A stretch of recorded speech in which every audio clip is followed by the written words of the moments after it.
So it's preparing the live stream. It will take a few seconds.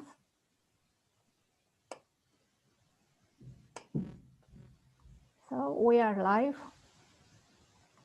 Thank you. And welcome to our session. Is it very nice for all of you to join? Eugenia, please. Thank you. Hi. So thank you very much for the whole robotics team in Romania that we are very happy to collaborate with. We have several projects together during the year, and it's always a pleasure to collaborate with you. So I am the coordinator of Lecturers Without Borders. Lecturers Without Borders is an organization based a bit in France, a bit in Germany, a bit in Italy, a bit everywhere, that connects scientists that are traveling to conferences or on private occasions with high schools to organize free outreach lectures. Starting this year, because of COVID, we're also organizing webinars, and this is one of the examples. And today we're very pleased to welcome one speaker that I will invite you to introduce yourself. I think it's better than for me to give a short bio.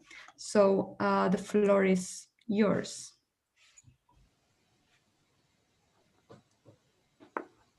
Jamous, please. Yes.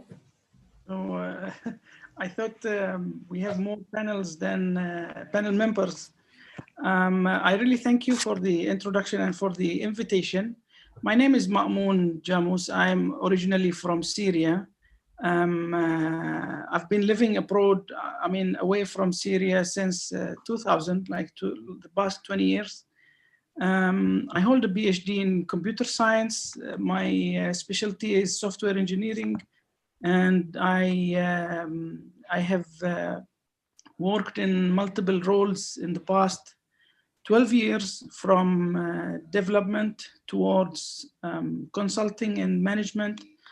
And now I have co-founded a company. And of course, sorry to mention, I forgot, to mention lecturing. I worked in a university where I used to supervise projects and postgraduate students. These days were wonderful in educational sector. Then I moved towards the industry. Now I work on automating business process management operations, and I manage a company, software systems company, where we provide services and products to the community. So that's in a very quick introduction. I hope if you need any specific information, the door is open for questions.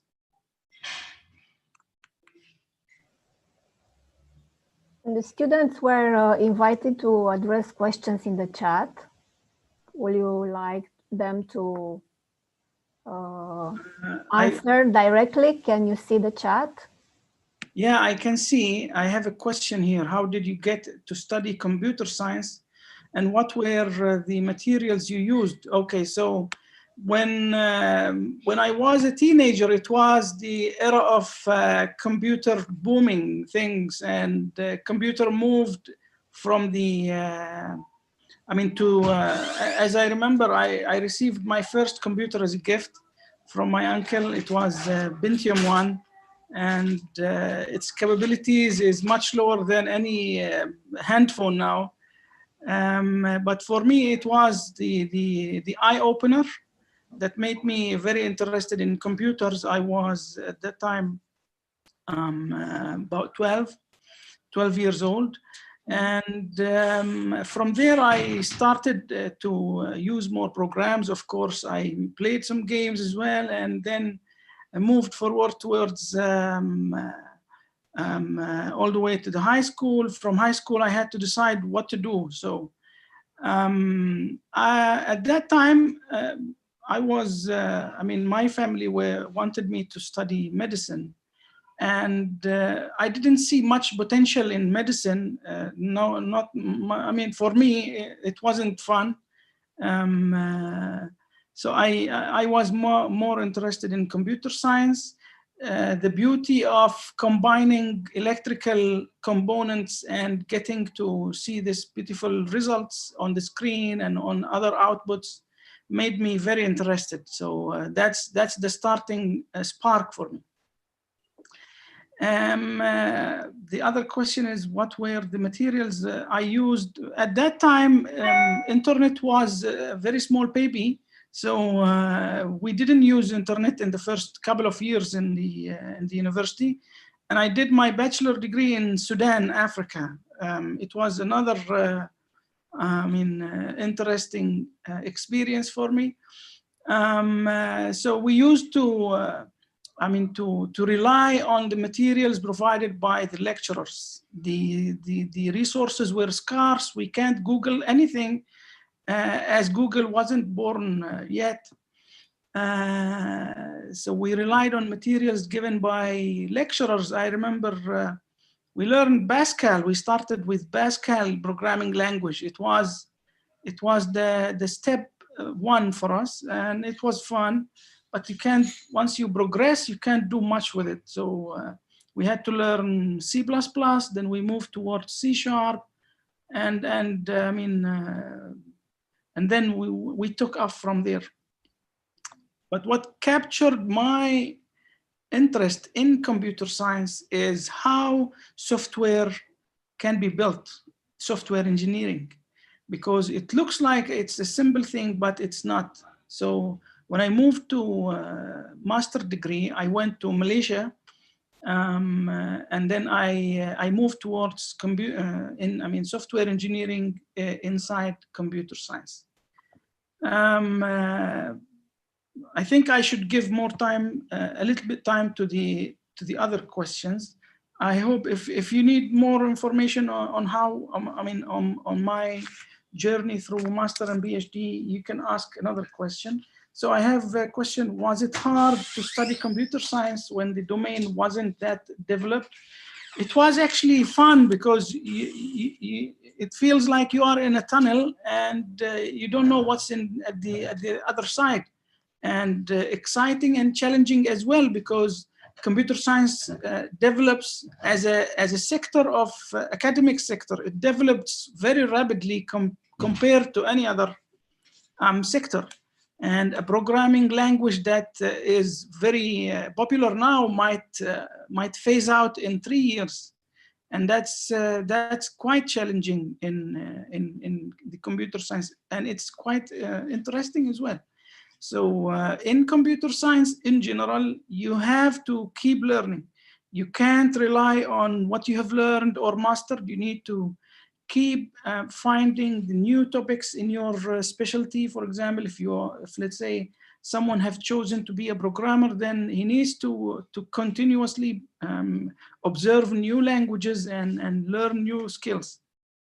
If, let's say, decided to go other way, like security, for example, or network, there is always new technology up there, and you need to chase in order to remain in your field. Please let me know if I have a time limit so I can stop. Yeah. In case you want to know about the students, what they know by this time, what they learn and so on, just be curious and ask them, and let's see from how many who like to answer, because it's a quite unusual program for our education system. Is it an extracurricular program? They do some things during the classes, but they do a lot after the classes. So that's wonderful. Yeah, we didn't used to have this chance, like online meetings and webinars. So yeah, make sure you make the full use of it, guys. So I'll answer a couple of questions more, then maybe I will ask about their background and their level of study.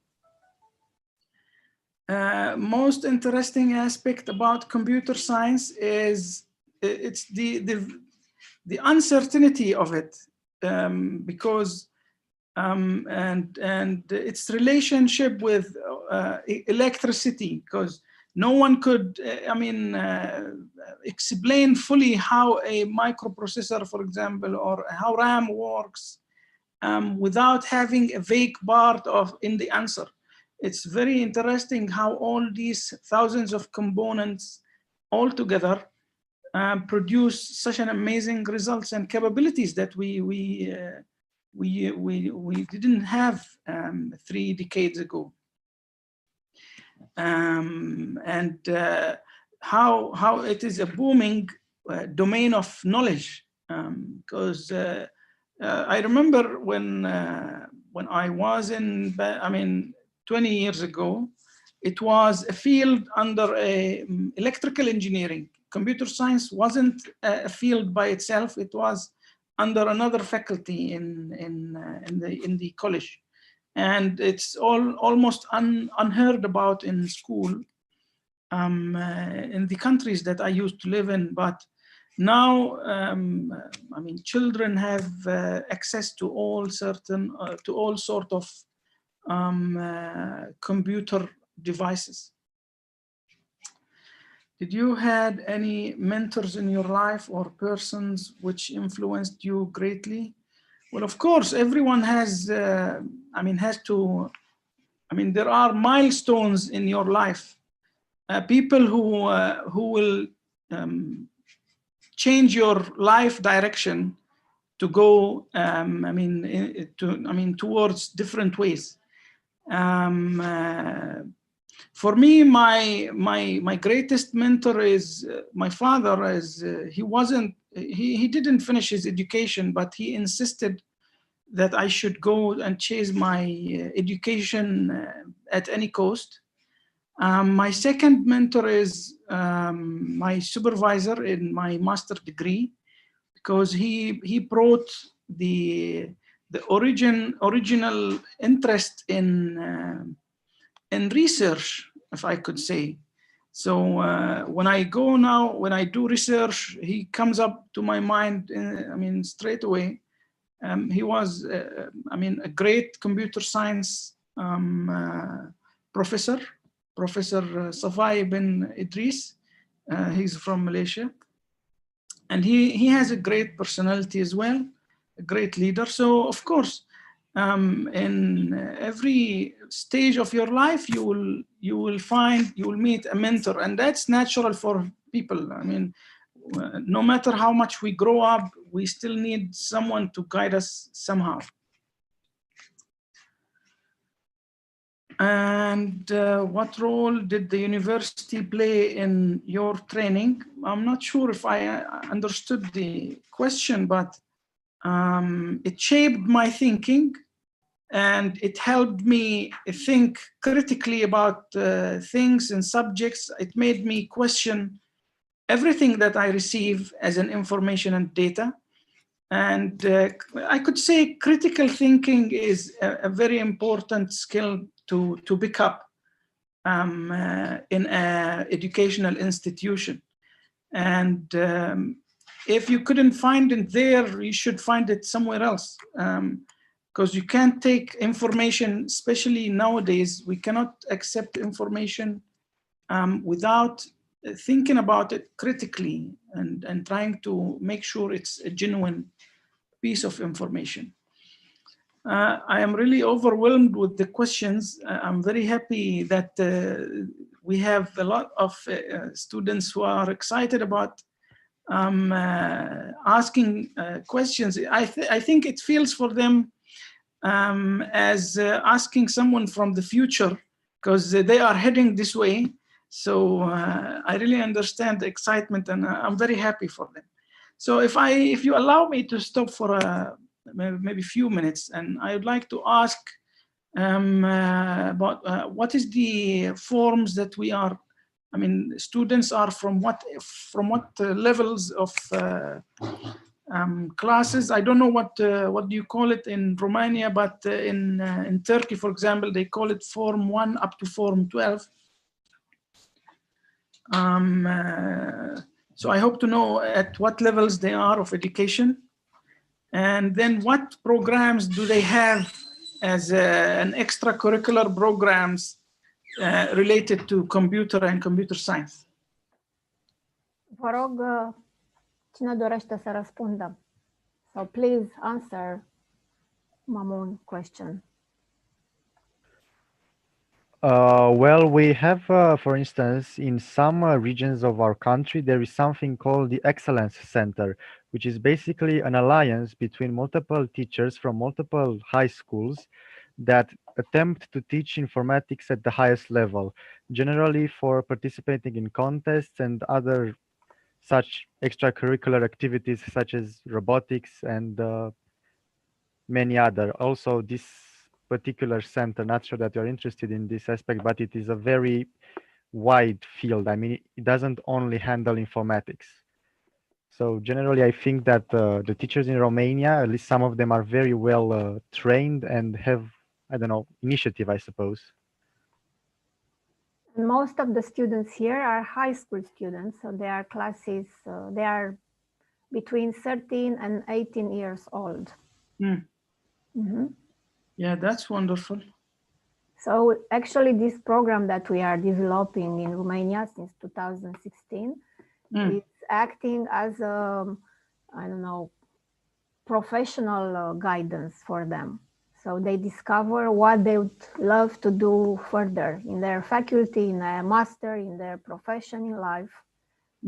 Because it's mixing robotics, which it's a very wide area. They are split in small teams. They do programming in Java. They are doing 3D designing for robotic parts or different other elements.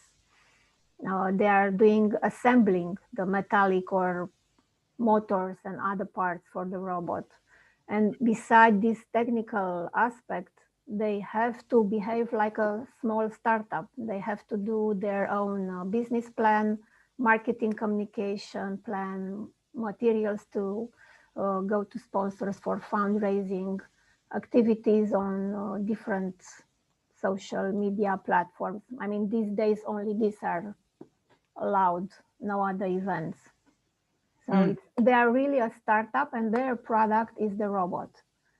So as following this program, they can join any technical university, which can be computer science. That's why I think there are so many interested by this session, because there are quite good computer science faculties in Romania, but you know, they have also students joining universities abroad in Europe.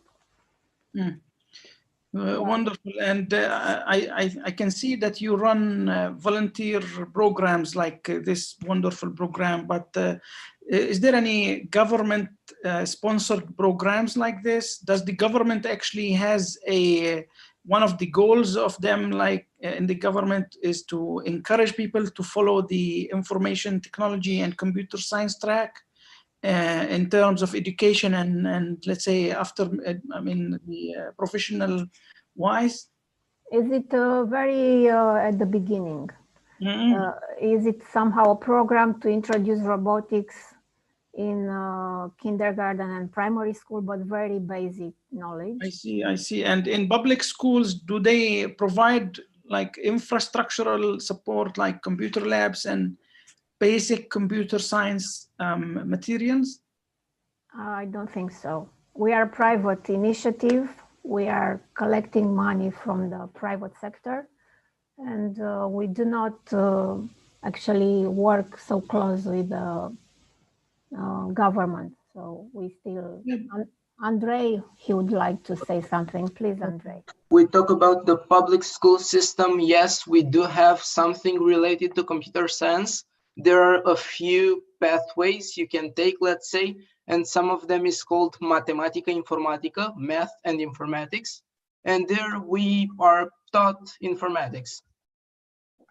It's mostly what you would categorize as competitive programming, like algorithms.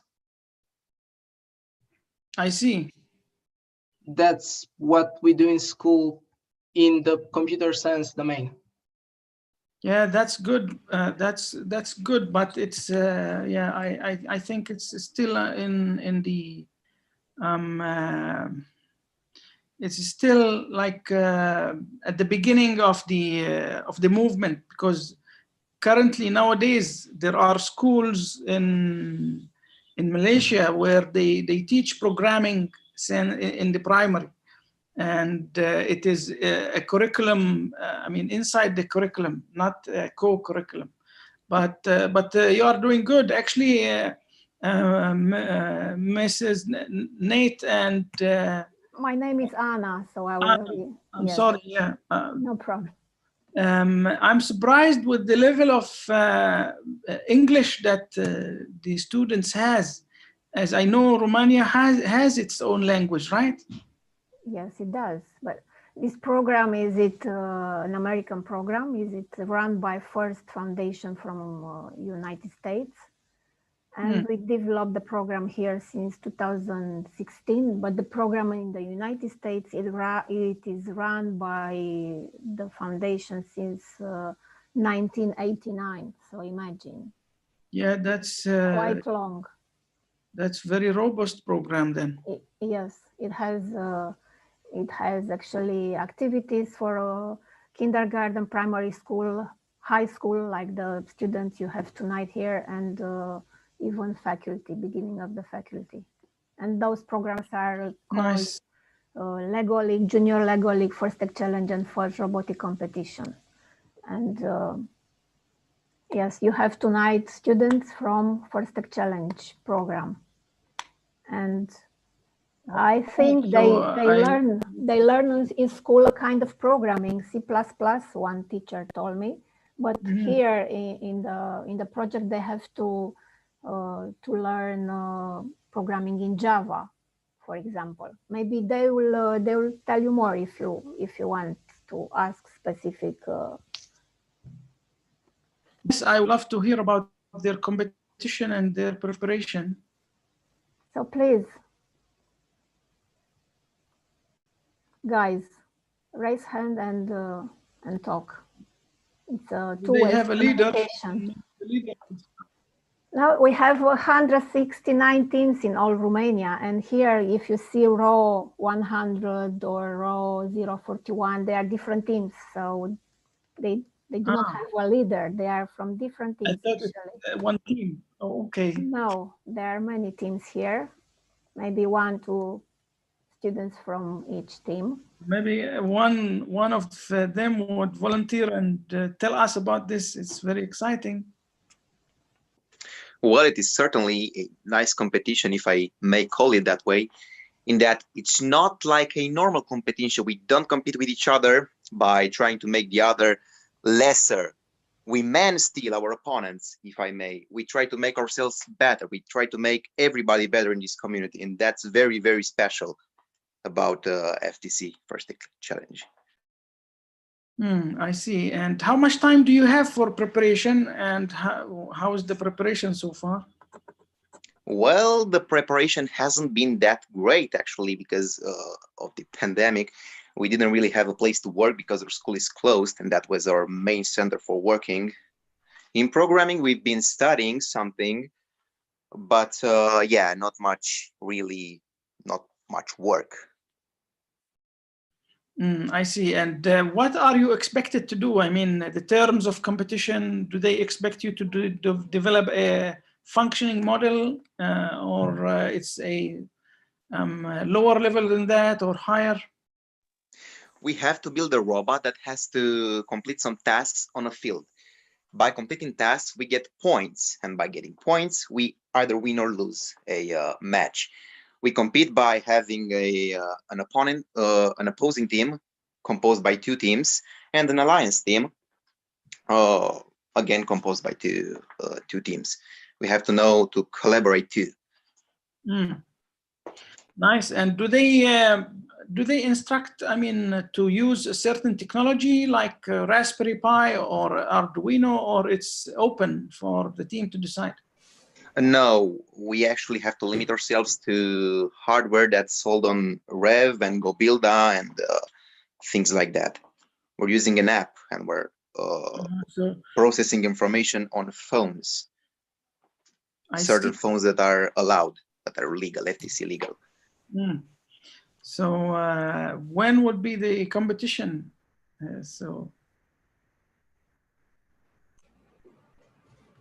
Competition will be this season to be remote competition, and because we have so many teams, we'll have 4 remote competitions somewhere in end of March, beginning of April, May, June. Remote means that they will not have the chance to meet one team to another. They will place their robot on their own field. They will perform the tasks in a specific amount of time, and the number of points they collect will help them be on a ranking board.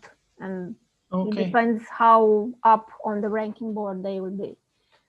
And on top of that, they will have some interviews. So during their preparation months, they have to create an engineering notebook, which is like Einstein notebook, we call it. They have to write down all their problems, all the solutions they found to problems, or anything they innovate, anything that they've created to manage the robot to solve the tasks.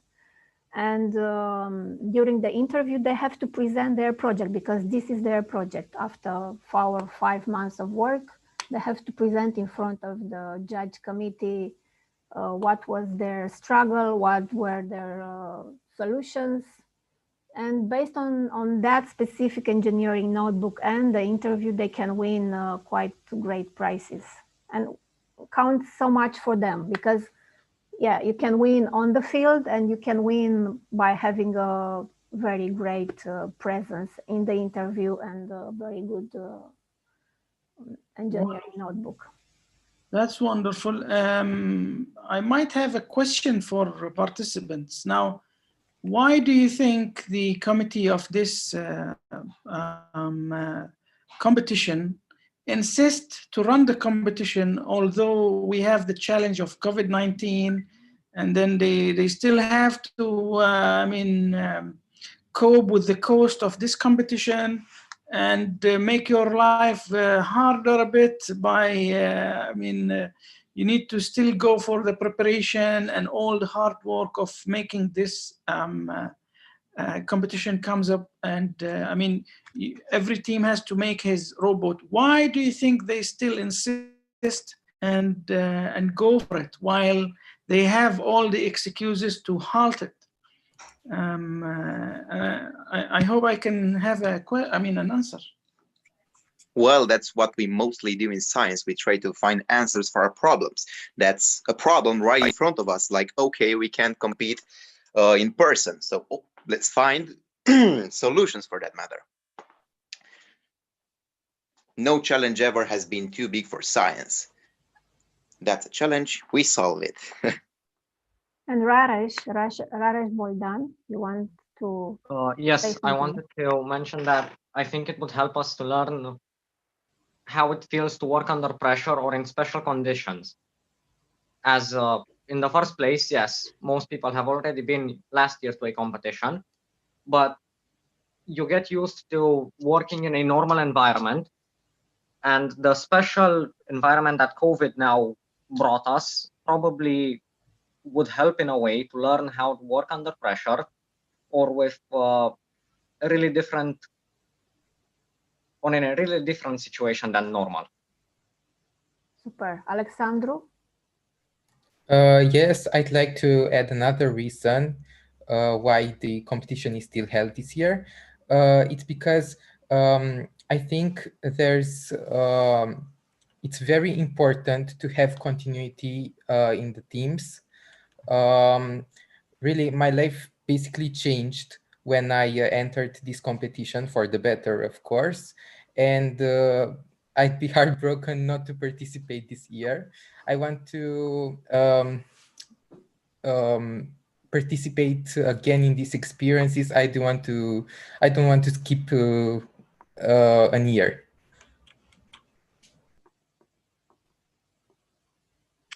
Thank you, Mamu. You just raised the ball, because we really had this in this season and this last month discussions with mentors and students who were a bit not depressed, but not far from that, because they do not have the chance to meet one each other. And we said, well, we are fighting with you together. We are together a big family, and we want to support you in whatever way we can. So let's say thank you, because we even can have the remote competition, because otherwise we have had, canceled. So yeah, thank you for the question. Yeah, you are welcome. Actually, I wanted to highlight that you guys are lucky, because there are people, and I thank all of my fellow, members here, and the students who participated in the answer.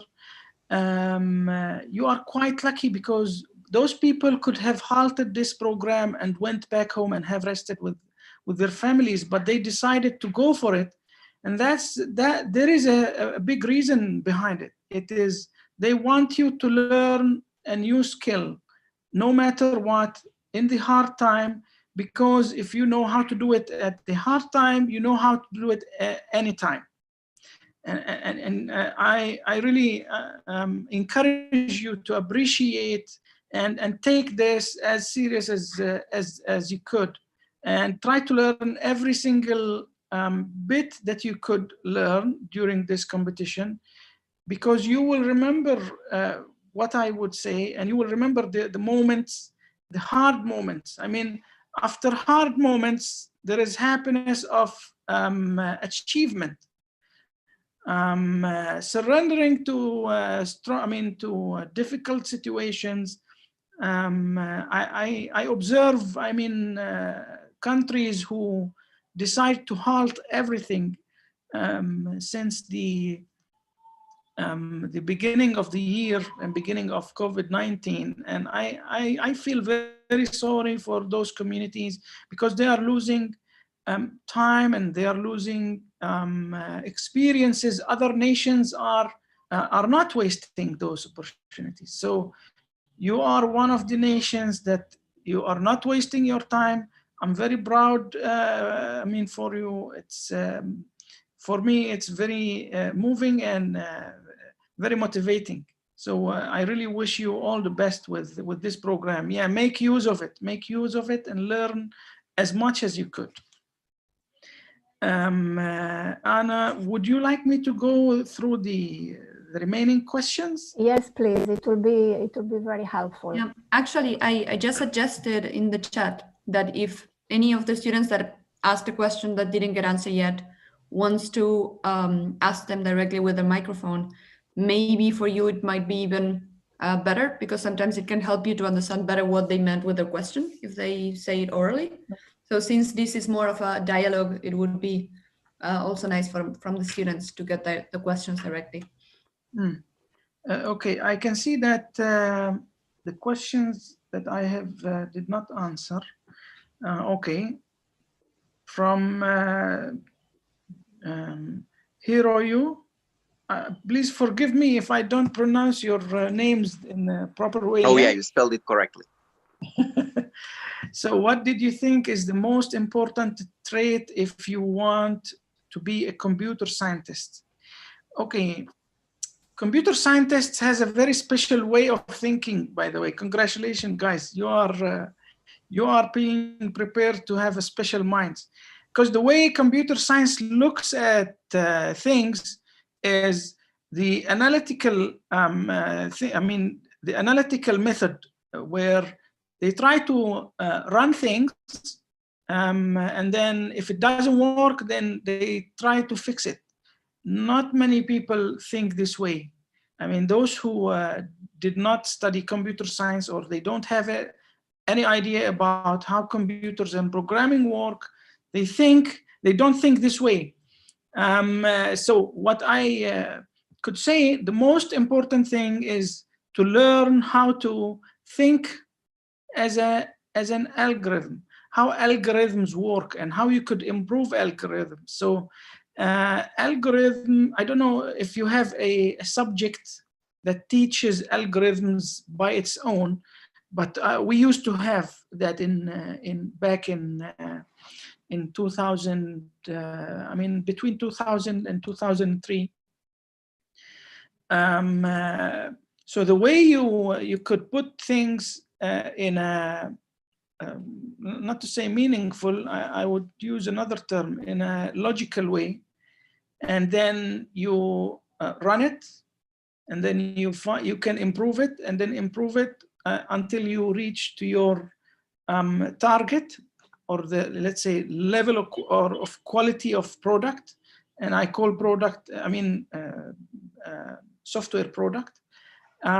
This mentality is quite special, and I think most of you have seen the campaign of coding and the video that Bill Gates and all famous people in computer science and in softwares are encouraging people to do programming, not because let's say they are promoting programming by itself, but because it develops a special skill that human being really needs, especially these days.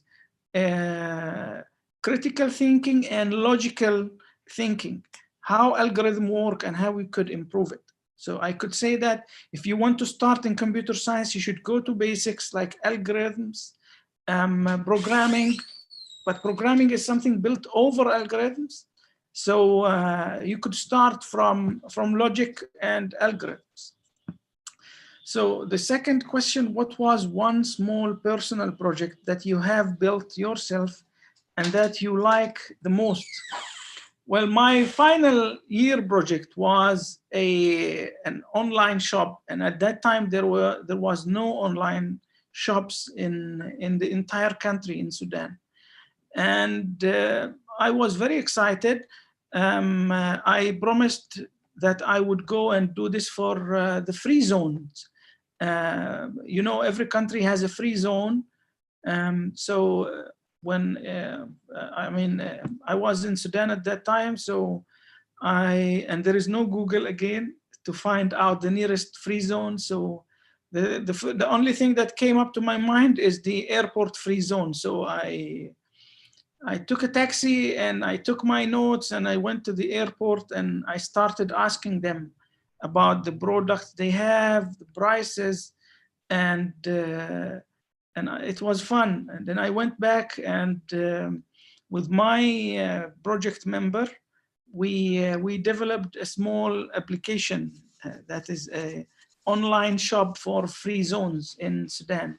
Unfortunately, I didn't have enough time to go back to the free zone manager and show him what I did, because I flight back to Syria.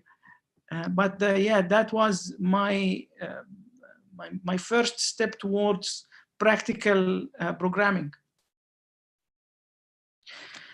Would you say that computer science is one of the best majors? Yes, I would say that. I would say that.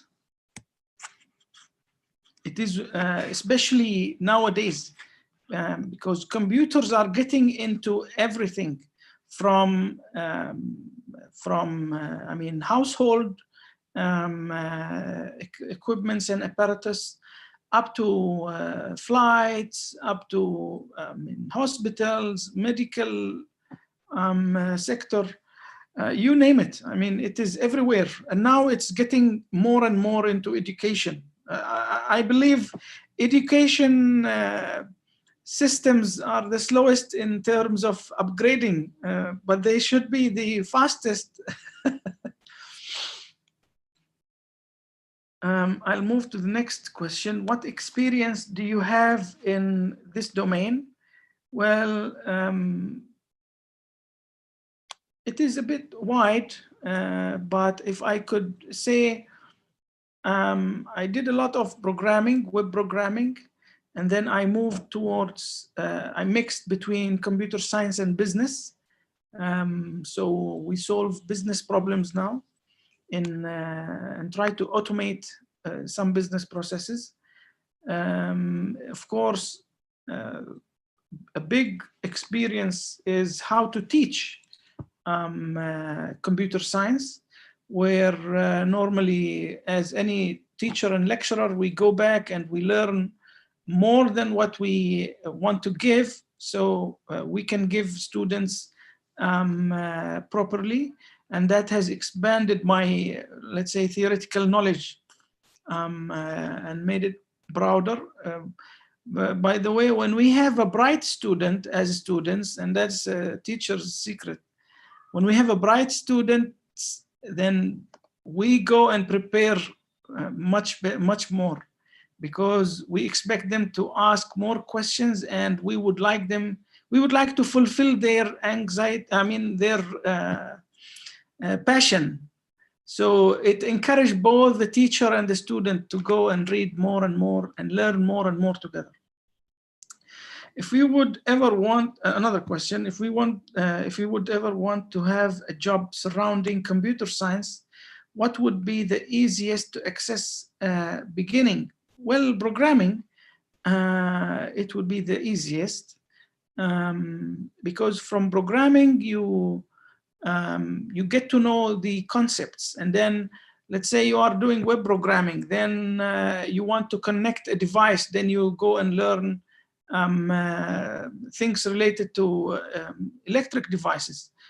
For example, you want to connect a sensor or a camera, so then you move one level up, and you go to for example, software structuring or software architecture. Then you move towards system analysis. Now you become interested in making, instead of making a script that would do something, towards you would like to make a system that would do a service, and you grow from there. So try to code for fun, if I could say. Just do it for fun at the beginning. Pick up a well-known and well-reputed language, and try to do something. And do not afraid of making mistakes, because making mistakes is the best way to learn. When you make a mistake and you learn from it, you never do it again. So make mistakes as your friends, and make mistakes a lot, because you will learn a lot. And then, what is your advice to the self-taught people who are learning a new programming language? It can be really overwhelming. I agree with you. It can be overwhelming, but it would be extremely overwhelming without the resources that we have now. People 15 years ago used to learn without YouTube and without proper search engines. So resources can be transmitted between friends, and they need to go to the library and then maybe photocopy some pages in order to learn new functionality or pick up a new concept. And that was extremely time consuming. Now, while we are talking, I could be Googling and let's say downloading a book or attending a course. I suggest that when you want to learn a new skill, go for a structured learning rather than random videos. So you could register in, for example, you have lots of platforms like Coursera or Udemy, sorry, or even in YouTube. You could find people who have a structured curriculum, not a, let's say, a curriculum approved by a certain body of knowledge, but you could see a series of videos where he's explaining an idea properly. The best way to go is, for myself, I go for Coursera. If I couldn't find it, I go for Udemy. If I couldn't find it, then I try to go through Google. But it shouldn't be like a one video thing. It should be a series, and I try to search the background of the author of the videos. So if he has a good background in the topic, then I go for it. In this way, you will be exposed to the terminologies and to the concepts of the new domain that you are trying to get in, and that opens the door for you to go through and go further. I think maybe I have 2 more questions. Okay. What are your hobbies outside programming and computer science? I really don't know what to say. I have 3 daughters now, so I try to see what their hobbies, and their hobbies are mine now. But before that, I used to write. So I used to write my notes, try to write stories. I like riding horses. Not really very good, but I mean, I enjoy it. I love reading and collecting books. So even if I buy a book and I know that I will not read it, I just love to see it on my shelf. So I think I have spoken a lot today. I really thank you for being patient. Thank you very much. I think you brought so much inspiration to them.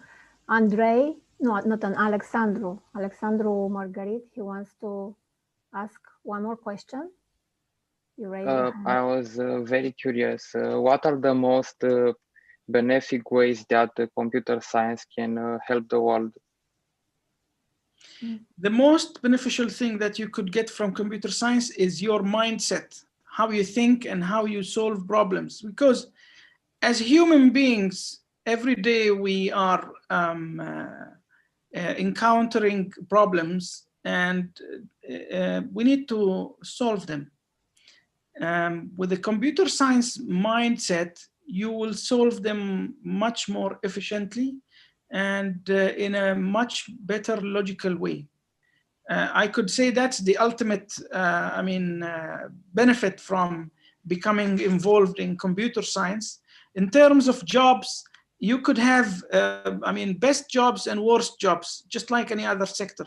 So let's say if you joined a company, let's say Google or Facebook, you could enjoy your time, it has a welfare packages, but you can still enjoy your time if you join a small company in the neighborhood. It's no matter, because specifically talking about programmers enjoy solving problems, because they face thousands of problems every day and they overcome them one by one. And in 1 month, you could see something that you never thought you would do it, but you do it because you did it because you solve the problems piece by piece. And this mentality help you, overcome any problem in terms of, either it is in computer science or in the life. I hope my answer was related to your question as you wanted. Thank you very much. You are welcome. If you all agree, I think the session was extraordinary, and Mamoun gave them so many insights to process. I will be very happy if they have, I said something benefited to any of them. I really thank you for the invitation. Well, we thank you and Eugenia because you accepted to be with us tonight, and we hope to see you again in the next future. I'm looking forward, and I will follow up with the results of the competition. I can't wait to see the results. Good, perfect. Yes. Then, Eugenia, thank you very much to all of you for organizing and for participating, and for everyone that joined. So it was really nice and extremely interesting. Yes, thank you very much again. We've been like 58 people tonight, which is great for, let's say, for a few of the last sessions in our robotic camp virtual sessions. We'll close now and we'll see you again soon. Thank you. Again, bye-bye. All the best to everybody. Bye. Thank you. Bye-bye. Bye-bye. Thank you once again. Bye. Welcome.